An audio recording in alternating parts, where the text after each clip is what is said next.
Welcome to Air Academy Associates series on using SPC XL. In this video clip, we will introduce you to the test of independence. The test of independence is for categorical variables. So exactly what is this test of independence? In this test, we are testing the relationship between two categorical variables. So it has to do with attribute data and counts.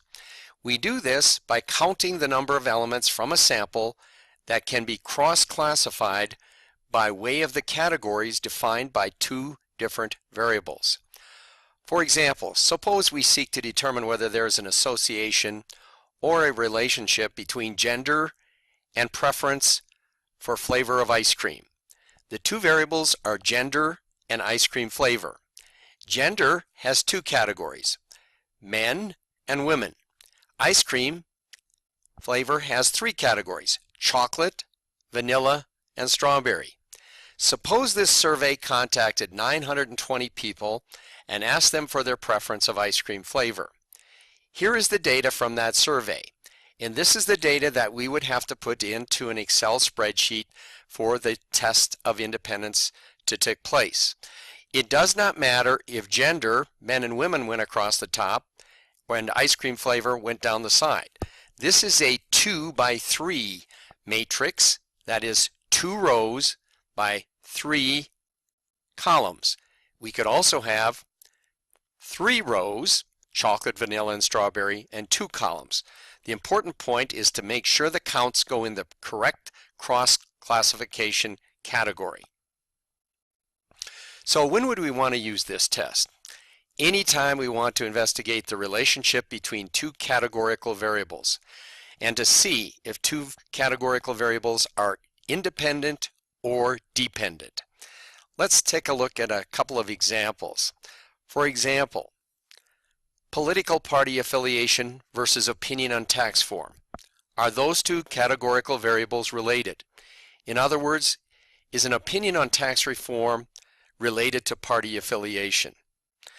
Second one, product line versus type of defect. Do we think that the type of defect is dependent upon the product line? If so, we might conduct such a test. How about marital status and happiness? Is happiness dependent upon marital status? We can take sample data and we can find out. And the last one there that we will actually do here is a type of nicotine application. Is it by, I guess there's gum, there's inhalation, there's a patch. How is that related, if it is related at all, to the cessation of smoking? That is, quitting smoking or continuing to smoke. The hypothesis in this test of independence is set up as follows. The null hypothesis, H sub 0, in the population, the two categorical variables are independent. The alternative hypothesis states that in the population, the two categorical variables are not independent, they are dependent. Again, the burden of proof is always on H1. That is, we will assume independence until proven differently. Equivalently, these hypotheses can be set up as follows. H0, the null hypothesis, there is no relationship between the two categorical variables, and H1, there is a relationship between two categorical variables. So either one of these two hypothesis setups is deemed appropriate in a test of independence. I might say this before we go on, that when we conclude, if we were to conclude H1, that there is a relationship between the two categorical variables, that does not necessarily mean it's a causal relationship. There is a relationship, but the cause of that relationship may not be known at that particular time. Of course, we want to remember that the test of independence, like all of the hypothesis tests, is going to generate a p-value. Recall the rule of thumb for significance. If the p-value is less than 0.05, then we conclude there is a significant relationship between the two variables, and SPC XL will print this p-value out in red.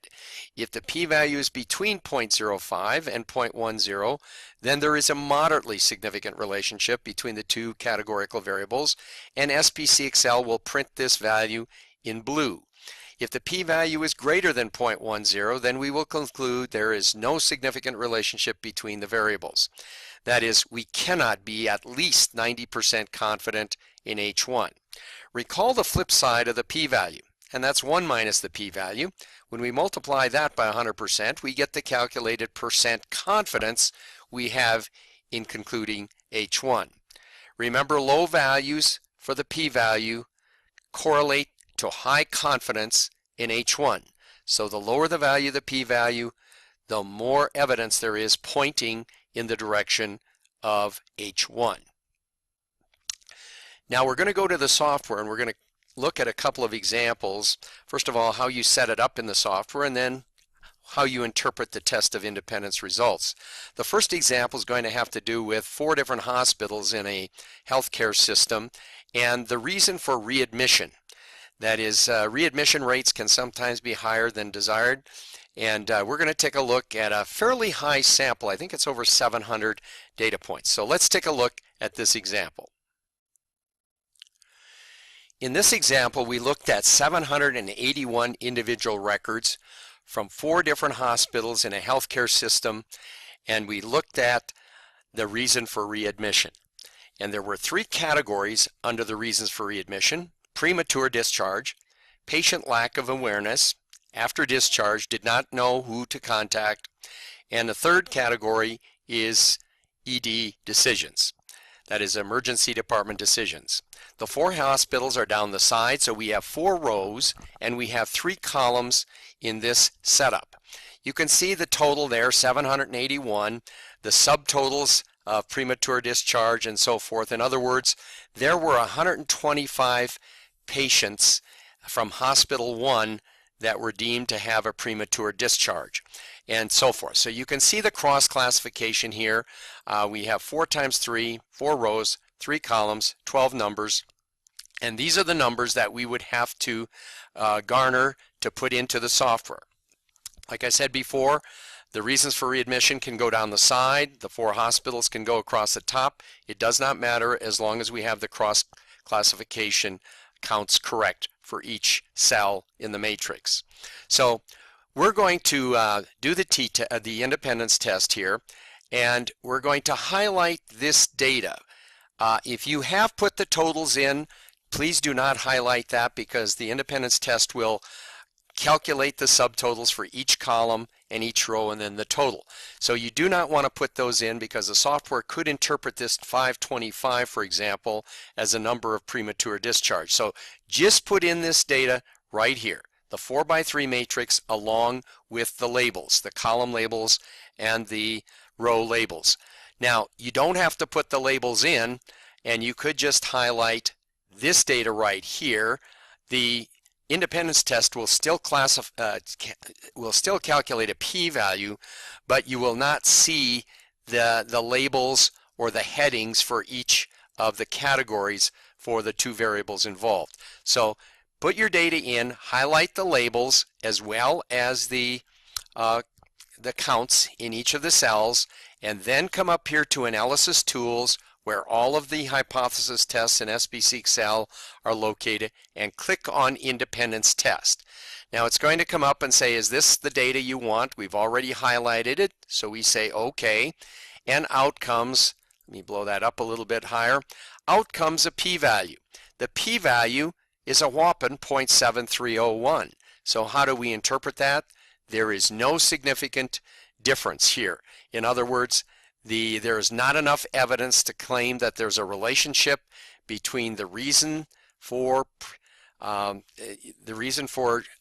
the readmission and the 4 different hospitals in this healthcare system. So not enough evidence here to conclude that there is a relationship between reason for readmission and the 4 hospitals in this particular healthcare system. A second example we'll look at is looking at the categorical variables called happiness and marital status. Let's check to see if there's any relationship between these 2 categorical variables. The data you see here on this Microsoft Excel spreadsheet comes from a very large sociological study that involved many variables, including marital status and a question on happiness. And you can see that the categories for marital status are married, widowed, divorced/separated, or never married, and happiness is not categorized on a scale of 1 to 10. It just says very happy, fairly happy, not too happy. This is a very large study, and this means that in this study, there were 600 married folks who said they were very happy. And you can see that this is a 3-row by 4-column matrix, and we just highlight the data here. I don't have the subtotals calculated on this table, but the subtotals and the total will come out in the test for independence. So we go to Analysis Tools and we just call Independence Test Matrix up and we say OK. And in this case, let me blow that up, we're looking at the p-value, and it is significant.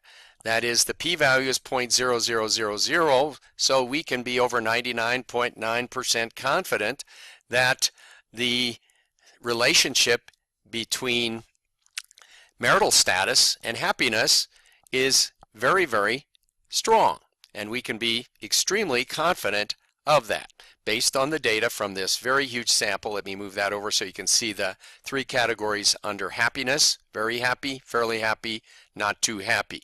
Now the numbers in this table, let me just say a few things. These are intermediate calculations that are needed to calculate the p-value. Actually, what is happening is a chi-square goodness of fit test here. That is a chi-square test, I'm sorry. That's what the CHI stands for, the chi. There are numbers here that are a result of comparing the actual number of counts that we saw in a particular cell with the expected number of counts that we would get under the assumption that the null hypothesis is true. That is, we have independence between the marital status and the happiness category. So these numbers right here are just a measure of the difference between actual and expected, and the sum of these numbers right here, let me highlight this in yellow, and let me highlight these guys in yellow, and the sum of these guys. These are just intermediate calculations. The sum of those 12 numbers is equal to 224. That's called the chi-square test statistic, and the bigger that number is, the smaller the p-value is. Well, the p-value is extremely small because the differences between what we'd expect to see if these 2 variables were independent and what we actually saw are grossly different. That leads to a small p-value and a huge, highly confident conclusion in H1. A third example that we will look at is to evaluate the relationship between type of nicotine application and the ability to stop smoking or not stop smoking. So let's take a look at this data. In this example, the type of nicotine application had 3 different categories: the nicotine gum, the nicotine patch, and the nicotine inhaler. And the variable for cessation of smoking was either they stopped smoking or they were still smoking. So we highlight this data. We don't have the subtotals here. Of course, the independence test will calculate that. This is so easy. The hard part is getting the data. Once you've got the data set up like this, it's very easy. You just go to the independence test and out comes the matrix again. In this case, we're looking at a p-value. It looks like a 0.2240. Now, what does that interpretation mean of that particular p-value? It means that there is no significant relationship here between the type of nicotine application, whether it's gum, patch, or an inhaler, and the resulting cessation, whether they stopped smoking or they were still smoking. Not a significant relationship here. The last example we'll address here is concerning the effect of a cholesterol medication that is a side effect, whether we have abdominal pain or we don't. So we're going to check to see if the cholesterol medication in this case is related to abdominal pain. This data comes from a Merck clinical trial on Zocor. Merck manufactures Zocor. It's a medication I'm personally on, so I was interested in this study, so I went out and took a look at it. And the type of medication is one of the variables, and the side effect called abdominal pain, we either have it or we don't have it, is a second variable. You can see that the three categories of type of medication are Zocor itself, some placebo, and another cholesterol medication on the market at the time was cholestyramine, and they wanted to compare Zocor with a placebo with cholestyramine to see if the side effect of Zocor could be related to the other two and see if there is a relationship here. So we're going to highlight this data right here, not the subtotals, because the software will give us the subtotals. This is a study of pretty big, almost 2,000 individuals involved in this clinical trial. We're taking a look at this data right here. I want to highlight the labels here, as well as the individual 6 cells. This is a 2x3 matrix. We go to analysis tools, we look on the independence test matrix. That's our data and outcomes. Believe it or not, a very significant, highly significant p-value, 0.006, means we can be about 99.94% confident that there is a relationship between this cholesterol medication and the pain, the abdominal pain, whether we have it or we don't have it on the left-hand side. So there are 6 cells here, a very high test statistic, a very low p-value, indicating that we do have a significant difference here. I just want to point out, if you take a look at these values right here that I'm going to highlight in yellow, when you do have a significant result, as we do here, like a very small p-value, you might want to go check out where that's coming from. It's coming from this value right there. The 12.83 is the major contributor to this large value called the chi-square test statistic, which creates that small p-value. The bigger the test statistic, the smaller the p-value. And this is the primary contributor. Well, where's that coming from? It's coming from cholestyramine. And notice that the difference here, according to the null hypothesis, we'd expect 6.7 in here, and we actually saw 16. So that huge difference there is contributing to this number, and it's that guy that's making the difference. So let's say Zocor, or Merck in this case, wanted to look at a placebo. You could just take part of this particular trial here. Let's take a look at the values again on the trials, and just look at Zocor with the placebo to see if there's any significant difference between that. Certainly there's a difference between Zocor and cholestyramine, but how about Zocor and the placebo? Notice that the majority of the individuals in this study were taking Zocor, okay?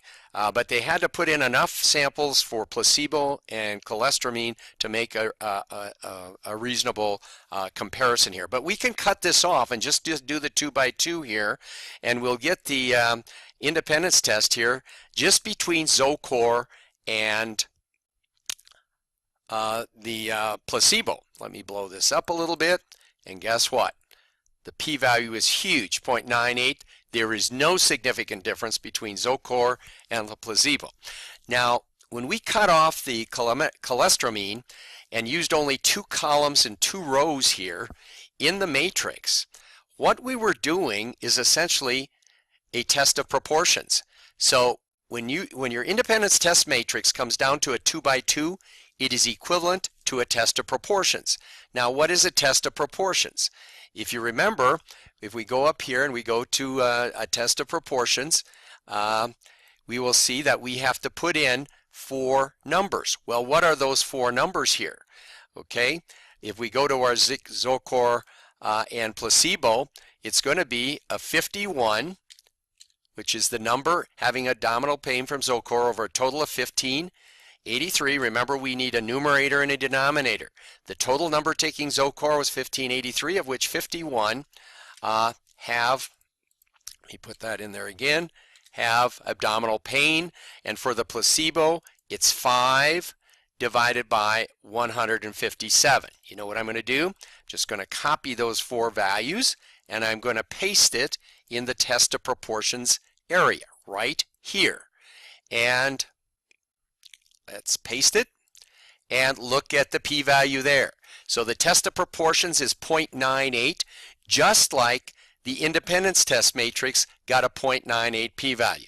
So when your comparison of two categorical variables reduces down to a 2x2 independence test matrix such as this one, the independence test and the test of proportions will provide the same p-value. Thank you very much for watching. This is the importance of an independence test, very powerful stuff that you can use when comparing any two categorical variables.